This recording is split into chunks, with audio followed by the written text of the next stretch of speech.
अस्सलामु अलैकुम नाजरीन, आज मैं सब्र और अच्छी नीयत इससे मुतालिक चंद बातें आपकी खिदमत में पेश करूँगी। नहमदुहु व नुसल्ली अला रसूलिहिल करीम, अम्मा बाद। मेरे प्यारे मुसलमान भाइयों और बहनों, आज मेरी गुफ्तगू का मौजू सब्र और अच्छी नीयत है। देखिए, तकरीर का मकसद वाक़या सुनाना नहीं होता, बल्कि सुनकर और सुनाकर अमल करना मकसद होता है। मैं अपने छोटे से दिल और छोटी सी ज़बान के साथ आप सभी से गुजारिश करती हूँ कि अल्लाह के लिए मेरे अल्फाज को ज़ाया ना करें। जो भी सुने मुझसे या किसी और से, उस पर अमल करने की कोशिश करें ताकि अल्लाह तक हमारे अच्छे अमाल पहुँचे। अल्लाह तबारक व तआला का कौल, या अय्युहल्लज़ीना आमनुस्तईनु बिस्सब्रि वस्सलाह इन्नल्लाह मअस्साबिरीन, यानी ए ईमान वालों, तुम सब्र और नमाज के ज़रिए मदद हासिल किया करो। यानी कलामुल्लाह में भी सब्र की तलक़ीन है। और हदीस शरीफ में मेरे नबी सल्लल्लाहु अलैहि वसल्लम ने इरशाद फरमाया, अस्सब्रु ज़ियाउन, सब्र उजाला है, यानी सब्र को लाजिम पकड़ लो, उजालों की दुनिया तुम्हारी मुंतज़िर है। लेकिन अफसोस इस मोड़ पर आकर होता है कि उम्मत मोहम्मदिया ने लफ्ज़ सब्र को तर्क करके लफ्ज़ हसद को इख्तियार कर लिया है।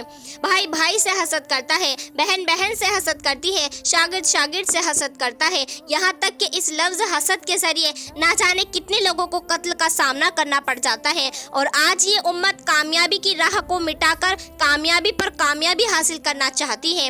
ए मुसलमानों सुनो, अगर यूं सिरात मुस्तकीम पर पर्दा डालकर आगे बढ़ते रहोगे तो अल्लाह की कसम खाकर कहती हूँ, कामयाबी का काफ तक हासिल न कर सकोगे। कुर्बान जाए उस मोहम्मद पर जिस पर मक्का की गलियों में सितम ढाया गया, पथरीली जमीन पर घसीटा गया। अल्लाह अकबर, इतने जुल्म सितम के नालेन मुबारक खून से भर जाया करते थे। इस कमजोरी के आलम में अगर जमीन पर गिर जाते तो जालिम मेरे नबी को कांधे से पकड़ कर खड़ा करते, फिर जोर से गर्दन पर मारते, फिर आप नीचे गिर जाते। अफसोस है हम पर कि हम अपने नबी की उम्मत होने के बावजूद गुमराही की दुनिया में मुदाखलत कर रहे हैं, गुमराही की दलदल में फंसे जा रहे हैं। मेरे नबी ने अपनी पूरी हयात इस उम्मत के लिए वक्फ कर दी, अपनी जिंदगी के हर एक मोड़ पर उम्मत की फिक्र की और उम्मत उम्मत कहते कहते इस दुनिया से रुखसत हो गए। अल्लाह रब्बुल इज़्ज़त इस बाबरकत हस्ती की वजह से हमको सारी उम्मतों से अफजल कर दिया, अशरफुल मखलूकात का लक़ब दिया, नमाज के नुज़ूल के वक्त तखफीफ की, हर एक चीज़ की आगाही अता की। जिस नबी की वजह से ये हुआ, जिस नबी ने हयात व ममात की फिक्र किए बगैर सिरात मुस्तकीम दिखाया, हमने उसको ही भुला दिया। इस पर नाजिल हुए कुरान अजीम को भुला दिया, उसके बताए हुक्मों को तोड़ दिया और दिल पर कोई असर नहीं। उम्मत मोहम्मद के परवानों सुनो, अगर तुम फलाह के मुंतज़िर हो तो लफ्ज़ हसद को तर्क कर दो और सब्र को इख्तियार करो। और इस ज़ात की कसम खाकर कहती हूँ, निज़ाम दुनिया चला रहा है, फलाह की बारिश ना हो जाए तो कहना। अब ये अकीदा कर लो कि मोहम्मद के आने की परवाह करेंगे, कुरान के लाने की परवाह करेंगे, गिरे थे अब उठने की परवाह करेंगे, मोहम्मद मोहम्मद मोहम्मद करेंगे। कह दीजिए इंशाअल्लाह। एक वाक़या सुनाती हूँ जिसको सुनने के बाद आपको इख्तियार है कि आप बदले या ना बदले। ये वाक़या हज़रत फ़ातिमा रज़ियल्लाहु ताला अन्हा और हज़रत अली रज़ियल्लाहु ताला अन्हु का है। सुनना, बड़ा खूबसूरत वाक़या है जिसको हज़रत कारी अहमद अली साहब बरकातिम ने बयान किया। वो फरमा रहे थे कि एक काश अगर आज अली जिंदा होते तो मैं उसकी पेशानी को चूम लेता। सुभान अल्लाह, तंगी का आलम है। घर में चूल्हा जले 3 दिन हो गए। हज़रत अली सुबह नमाज फजर पढ़कर घर में देखते हैं कि फातिमा की आंखों में आंसू, हसन की आंखों में आंसू, हुसैन की आंखों में आंसू। सरबरा बेचारा मजबूर है। हज़रत अली फातिमा को रोता देखकर बर्दाश्त ना कर सके और रोने लगे। कुर्बान जाए उस दुख्तरे मोहम्मद पर जिसने इतनी तंगी में जिंदगी गुजारी। क्या है आज की कोई ऐसी औरत जो ये तकलीफ बर्दाश्त करे? जाहिर सी बात है, जब घर का बड़ा रोएगा तो छोटे और रोएंगे। अली रोए तो फातिमा रोने लगी, हसन हुसैन रोने लगे। हज़रत अली रज़ियल्लाहु ताला अन्हु ने कहा, मैं करूँ तो क्या करूँ? मैं जानता हूँ फातिमा, आज चौथी सुबह है, तुझे खाने को कुछ नहीं मिला। जिसको खुद कुछ खाने को ना मिले वो बच्चों को क्या दूध पिलाएगी? हज़रत अली सोचने लगे और कहा, फातिमा आज राज खोलता हूँ, कल कुछ खजूरें मिली थी, मैं बड़ा खुश होकर घर की तरफ आ रहा था कि फातिमा को एक खजूर खिला दूंगा, हसन हुसैन को एक खजूर खिला दूंगा। लेकिन देखा क्या हुआ कि रास्ते में मुझे खालिद बिन वलीद मिले और कहने लगे, मैं अभी देख कर आ रहा हूँ, मेरे नबी बहुत भूखे हैं। इश्क देखिए उस मोहम्मद की महबूब का। अली फरमाते हैं कि मैंने गली बदल दी। अली भूखा रह सकता है, अली की बीवी भूखी रह सकती है, अली के बच्चे भूखे रह सकते हैं, अली का खानदान भूखा रह सकता है, लेकिन मेरे नबी भूखे रहे ये अली गवारा नहीं कर सकता। खजूर लाया था, आज फिर जाता हूँ कि कुछ मिल जाए। फातिमा कहने लगी कि अली कब जाओगे, आज बहुत तेज भूख लगी है और शाम तक क्या ला सकोगे। तुम एक काम करो, ये मेरे सर का दुपट्टा ले जाओ। अल्लाह अकबर, क्या गुजरी होगी फातिमा पर, क्या गुजरी होगी हजरत अली पर। आज अगर कोई बीवी अपने शोहर से कह दे कि जाओ और जो मिले उसके बदले में वो लेकर आओ, शोहर का दिल कांपेगा कि आज वो घड़ी मेरे घर में आ गई कि मेरी बीवी के दुपट्टा बेचने का वक्त आया है। फातिमा ने कहा, आप भूखे रहना, मैं भूखी रहूंगी, लेकिन मेरे हसन और हुसैन तो कुछ खा लेंगे। अली ने दुपट्टा बेचा और बदले में 6 दिरहम मिले। अब बाजार की तरफ गल्ला खरीदने के लिए जाने लगे। अभी पहुंचे भी ना थे कि देखा कि एक मांगने वाला खड़ा है और अली से कह रहा है कि ए अली, मुझे कुछ दे दे, आज 3 दिन हो गए मेरे घर में चूल्हा नहीं जला। हजरत अली सोचने लगे कि ए साइल, तेरे घर में तो 3 दिन हो गए चूल्हा नहीं जला, पर मेरे घर में तो 4 दिन से चूल्हा नहीं जला। हजरत अली कभी सोचते कि दूंगा और कभी सोचते कि नहीं दूंगा।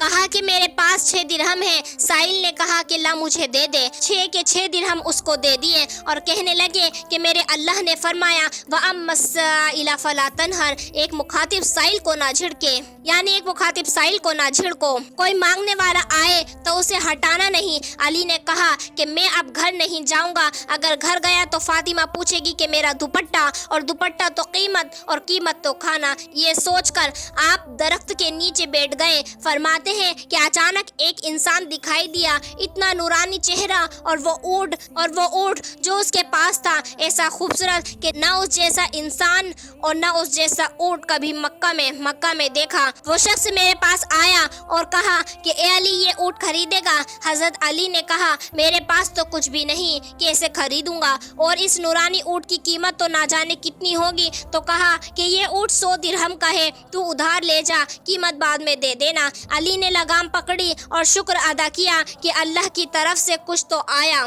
इसके जरिए से ही घर वालों को कुछ खिला दूंगा। आप अब घर की तरफ जाने लगे। अब सुनिए वो क्या देखते हैं कि एक और शख्स ऐसा ही नूरानी चेहरा वो नूर वाला आया और कहा कि क्या तू ये ऊँट बेचेगा।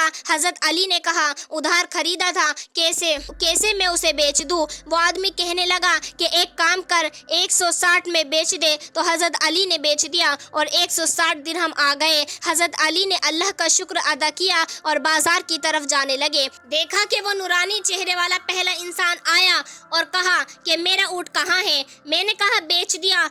तो कहा कि मेरे पैसे दो। 100 दिरहम दे दिए और हजरत अली के पास 60 दिरहम बाकी रह गए, जिन्हें लेने वाला अब कोई नहीं। खुश हो रहे हैं कि अब इन 60 दिरहम को लेने वाला कोई नहीं, और अब बाजार की तरफ ना जाकर घर की तरफ जाने लगे। दरवाजे पर दस्तक दी, या फातिमा तू इफ्तहिल बाब, ए फातिमा दरवाजा खोलो, देख मैं 60 दिरहम लेकर आया हूँ। फातिमा ने कहा, मेरे फटे दुपट्टे के बदले 60 दिरहम। अली ने पूरी दास्तान सुना दी। फातिमा बोल उठी, मेरे अल्लाह ने सच कहा है कि 1 दोगे 10 दूंगा। तूने 6 फकीर को दिए, अल्लाह ने तुझे 60 दे दिए। अब दिल के कानों से सुनो, क्योंकि ये कोई आम वाक़या नहीं बल्कि मोहम्मद अरबी के खानदान का वाक़या है। हजरत अली और फातिमा बात कर रहे थे कि अचानक दरवाजे पर दस्तक होती है। फातिमा ने कहा, अली देखो कौन है, मेरे सर पर तो दुपट्टा नहीं। अली ने दरवाजा खोला तो दोनों जहां के बादशाह मोहम्मद सल्लल्लाहु अलैहि वसल्लम हैं। अली ने कहा, फातिमा तेरे अब्बा आए हैं। मेरे नबी ने देखा अली के चेहरे पर चमक, फातिमा के चेहरे पर चमक। फरमाया, क्या बात है, दोनों चेहरों पर खुशी है। अली ने कहा, बैठे अपना वाक़या सुनाता हूँ। मेरे नबी ने फरमाया, ए अली तू क्या बताएगा, मैं बताता हूँ। अली ने कहा कि वाक़या मेरा है, मैं बताता हूँ। मेरे नबी ने कहा कि मैं बताऊँगा क्योंकि तू अधूरा बताएगा, मैं कामिल नबी हूँ, मैं मुकम्मल वाक़या बताऊँगा। मेरे नबी ने फरमाया, कसम है उस ज़ात की जिसके कब्ज़े में मेरी जान है, वाक़या उम्मती के साथ पेश आया और नबी उसको बयान करेगा। अली तू नहीं बताएगा। हज़रत अली ने कहा कि मैं बताऊँगा। तो मेरे नबी ने कहा, अच्छा ठीक है, ये बताओ वो नूरानी चेहरे वाला कौन था। अली ने कहा, ये तो मैं नहीं نہیں جانتا؟ فرمایا تبھی تو کہتا ہوں تجھے معلوم نہیں وہ نورانی چہرے والا کون تھا؟ فرمایا اللہ کی قسم وہ پہلا نور والا جبرائیل اور دوسرا نور والا میکائیل تھا۔ علی نے کہا وہ نورانی اونٹ اور وہ خوبصورت اونٹ وہ کیسا تھا؟ تو فرمایا وہ اونٹ جنتی اونٹ تھا، وہ آنے والا جبرائیل اور دوسرا میکائیل اور وہ اونٹ جنتی اونٹ جس پر میری بیٹی سوار ہو کر جنت میں جائے گی۔ پھر میرے نبی نے کہا علی میرے سامنے بیٹھ جاؤ۔ علی بیٹھ گئے۔ فرمایا کہ اے علی اللہ کی قسم میرے رب نے تجھے 3 نعمتیں ایسی عطا کی کہ اب تک نہ کسی کو دی اور نہ قیامت تک عطا کرے گا۔ فرمایا کہ جبرائیل اور میکائیل کا آنا، تیری بیوی کا جنتی عورتوں کی سردار ہونا، تیرے حسن حسین کا جنت میں نوجوانوں کا سردار ہونا۔ علی بیوی تو سب کی ہوتی ہے لیکن تیری بیوی جنتی عورتوں کی سردار ہوگی۔ علی بچے تو سب کے ہوتے ہیں لیکن تیرے بیٹوں کو جنت میں میرا خدا نوجوان کا سردار بنائے گا۔ دل سے سبحان اللہ کہہ دیجئے۔ اے لوگوں سنو، صبر اسی کو کہتے ہیں۔ اللہ کے صابرین بندوں پر جب اللہ کی رحمت غالب آتی ہے، اللہ کی قسم کسی کے اندر اتنی طاقت نہیں کہ روک سکے، نہ حسد نہ نفرت۔ اے لوگوں سنو، انجام صبر کی فلاح پکار رہی ہے کہ صبر کو زندگی کا حصہ بنا لو۔ رحمت خداوندی کا غلبہ آئے گا اور مداخلت جنت عطا کرے گا۔ صابرین کو اللہ نے پسند فرمایا، اللہ کے رسول نے پسند فرمایا۔ صبر سے رہو، جنت منتظر ہے، جنت پکارے گی، معاشرے کی محبت حاصل ہوگی، دین و دنیا کی کامیابی حاصل ہوگی۔ اللہ ہم سب کو بھی بہترین صبر کرنے والا بنائے، آمین۔ وما علینا الا البلاغ